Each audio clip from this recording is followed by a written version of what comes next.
Bienvenue sur la chaîne galactique Sirius 33. Aujourd'hui, nous vous présentons en direct une passionnante étude sur les habitants de la planète Urantus Gaia, située dans le système solaire 568 000 de la Voie lactée. Dans cette étude, vous pourrez observer les coutumes et comportements des humains qui nous rappellent ô combien l'univers est étonnant par la diversité des créatures qui le peuplent.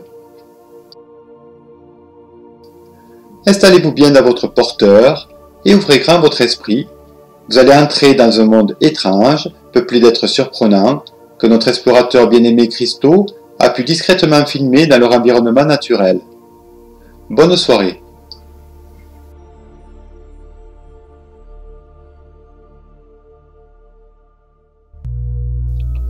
Les humains, des êtres étonnants, vivant sur une planète d'exception, Urantus Gaia, appelée aussi la Terre. Cette planète, gouvernée par un seul soleil, se trouve à l'opposé de notre galaxie. 6 unités de temps m'ont été nécessaires pour l'atteindre. Une fois sur place, après avoir tenté de me dissimuler sous différents déguisements, j'ai réalisé que notre apparence physique similaire me permettait de me déplacer parmi eux sans trop de difficultés. Il m'a fallu toutefois un certain temps pour m'adapter à leur psyché et à leur langage. Les humains sont des animaux pensants dont les enveloppes extérieures ressemblent aux nôtres à quelques détails près. Leur cœur est plus petit et ils possèdent des organes sexuels qui nous font défaut. Ils vivent habituellement en petits groupes, dans des boîtes de forme géométrique qu'ils nomment maisons, la forme géométrique du rectangle étant leur préférée.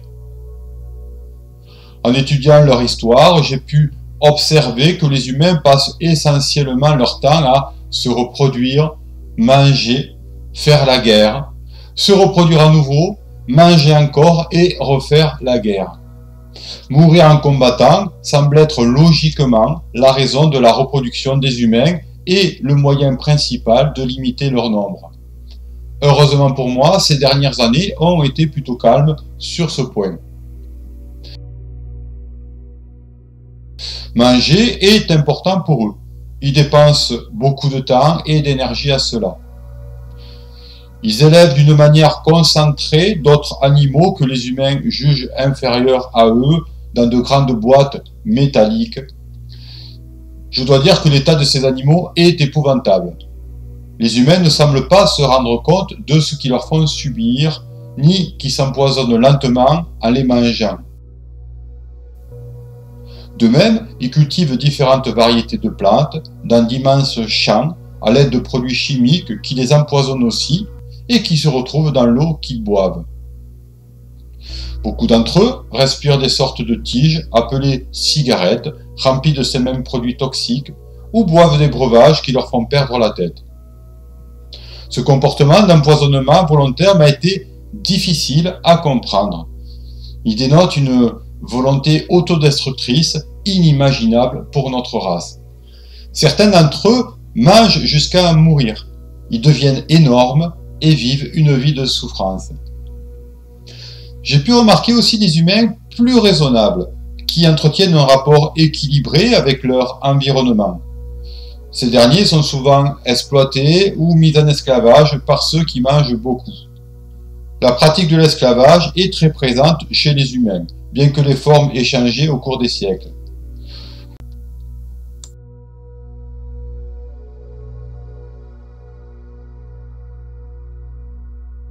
En dehors de la guerre et de la reproduction, que j'aborderai par la suite, les humains des temps modernes passent leur temps à travailler pour acquérir un bout de terre, une habitation et depuis peu un transporteur rudimentaire leur permettant de se déplacer.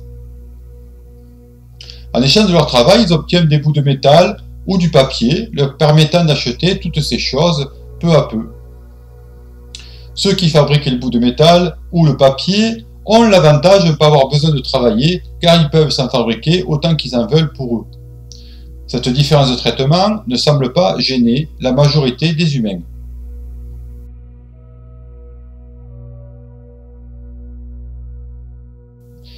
Actuellement, beaucoup d'humains vivent entassés dans de grands champs de boîtes empilés les unes sur les autres qui nomment villes, à la manière d'insectes vivant parmi eux. Ces villes sont polluées par les transporteurs qu'ils utilisent. D'autres humains vivent au milieu de leurs champs, d'autres encore vivent dans la nature. Ces derniers sont très différents de ceux habitant les villes. Ils semblent plus heureux et équilibrés. Nous pourrions sans aucun doute entretenir des rapports amicaux avec eux. Ceux des villes, par contre, sont plus agressifs et tristes, sans doute du fait qu'ils manquent de place ou qu'ils vivent dans des endroits non naturels et pollués. Ils reçoivent la nourriture de ceux qui vivent dans les champs et qui empoisonnent leurs terres. Leur intelligence doit être amoindrie car peu se rendent compte qu'ils creusent ainsi leur propre tombe, proverbe imagé humain que je trouve adapté à la situation. Ceux qui tentent de prévenir la population sont traités de fous, d'autres sont mis à mort. La reproduction les intéresse beaucoup. Ils sont très créatifs sur ce plan-là. À une certaine époque, il n'était pas rare qu'elles poussent certains humains mâles à s'entretuer pour un humain femelle lors de défis guerriers.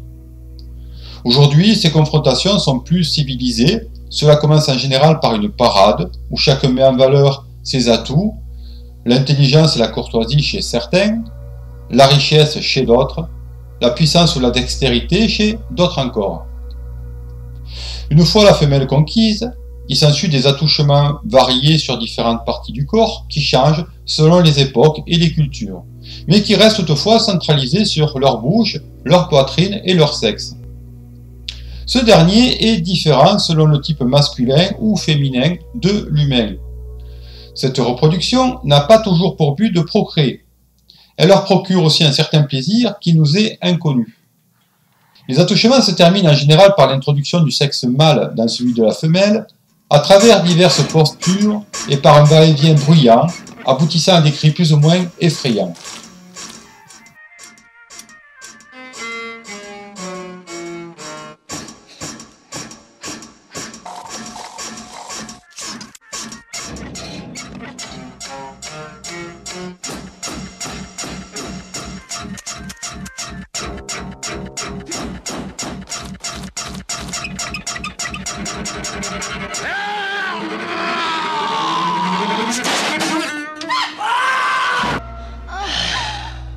À la suite de son accouplement, l'humain mâle s'endort immédiatement auprès de l'humain femelle qui se met alors à lire un document nommé livre.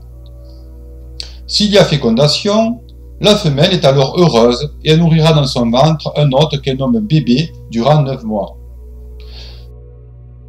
Passé ce temps, le bébé est expulsé par la mère qui pousse alors des cris effrayants tant elle semble souffrir.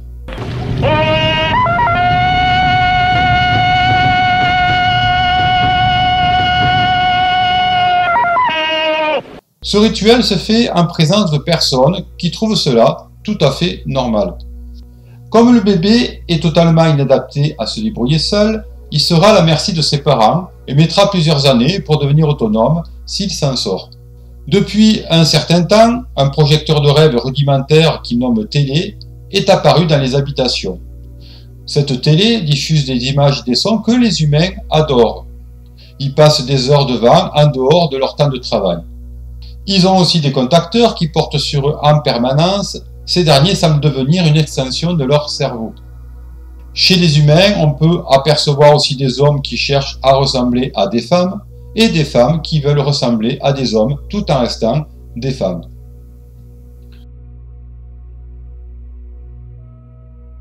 Sur le plan social, on peut discerner différentes hiérarchies regroupées en castes ou groupes sociaux. Les plus riches castes écrivent ou font écrire des lois auxquelles les autres groupes obéissent sans trop se poser de questions.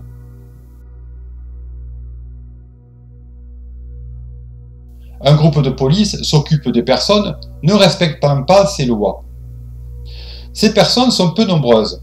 La majorité des humains aiment obéir aux lois, même si elles leur paraissent absurdes ou vont à l'encontre de leur intérêt.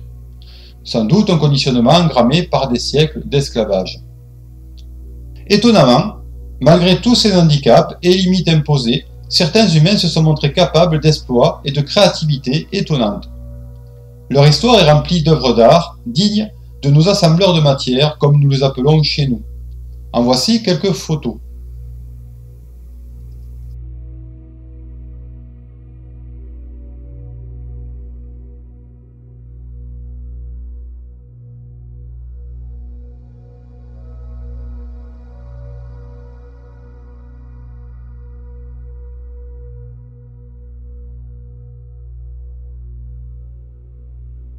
Sur le plan de la psyché, les humains semblent se recouper en 9 familles de base, 9 typologies liées à une manière particulière de percevoir la réalité. Ce qui n'est pas étonnant, étant donné que ces 9 typologies sont universelles et se retrouvent, comme vous le savez, à tous les niveaux de la création. Chez nous, elles prennent une forme différente de la leur. Les humains possèdent une connaissance qu'ils nomment énéagramme pour décrire ces 9 profils. J'ai remarqué que les humains les plus évolués sur Terre avaient réussi à acquérir les qualités de chaque famille, qualités que nous chérissons, nous, peuple de Sirius, depuis notre putain d'enfance. Ces humains-là, peu nombreux, seraient les bienvenus chez nous. J'ai pu en rencontrer quelques-uns et, malgré notre différence d'origine, nous avons pu rapidement avoir un échange fraternel. Leur capacité de clairvoyance leur a permis de discerner qui j'étais au-delà des apparences, ce qui, je dois l'avouer, a fait partie des moments les plus heureux de mon passage sur Terre. Le reste du temps, j'ai dû cacher ma véritable identité pour ma propre sécurité. En conclusion de cet exposé, je dirais que les humains ont encore de réels progrès à faire avant de pouvoir entrer dans notre confédération galactique. Leur immaturité est flagrante. Ceux qui pourraient prétendre à nous rejoindre sont encore trop peu nombreux. Je préconise donc de leur laisser quelques siècles de plus avant de revenir vers eux, pour voir quels progrès ils ont fait. Merci de votre attention.